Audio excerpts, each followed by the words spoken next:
ഒരു കാലത്ത് തുർക്കിസ്ഥാൻ എന്നു പേരുള്ള സ്ഥലത്ത് ഒരു കുഞ്ഞ് ജനിച്ചു. അവന്റെ പേര് കുതുബുദ്ദീൻ.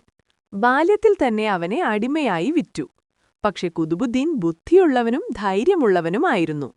അവൻ മുഹമ്മദ് ഗൗരി എന്ന രാജാവിന്റെ അടുക്കലെത്തി. രാജാവിന് അവനെ ഇഷ്ടമായി. പതിയെ പതിയെ കുതുബുദ്ദീൻ വലിയ സേനാനിയായും വിശ്വസ്തനായും വളർന്നു. ഒരിക്കൽ രാജാവ് ഇന്ത്യയിലെത്തി പല യുദ്ധങ്ങളും നടത്തി. അതിൽ വിജയിക്കാൻ കുതുബുദ്ദീൻ വലിയ സഹായം ചെയ്തു. പിന്നീട് മുഹമ്മദ് ഗൗരി മരിച്ചു. അപ്പോൾ ഇന്ത്യയിലെ ഭരണാധികാരിയായി കുതുബുദ്ദീൻ ഐബക്ക് മാറി. ഇങ്ങനെ ദില്ലി സുൽത്താന്റെ കാലം ആരംഭിച്ചു. അവനെ ആളുകൾ ലാഖ് ഭക്തിയാരായി വിളിച്ചു. അതിന്റെ അർത്ഥം വളരെ ദാനശീലൻ. കാരണം ആരെങ്കിലും സഹായം ചോദിച്ചാൽ ഉടൻ തന്നെ അവൻ കൊടുക്കും. അദ്ദേഹം കുവത്ത് ഉൽ ഇസ്ലാം മസ്ജിദും കുതുബ് മിനാറും പണിതു. പക്ഷേ AD 1210 ലാഹോറിൽ പോളോ കളിക്കുമ്പോൾ കുതിരയിൽ നിന്ന് വീണ അദ്ദേഹം മരിച്ചു. അവിടെ തന്നെയാണ് അദ്ദേഹത്തെ അടക്കം ചെയ്തത്.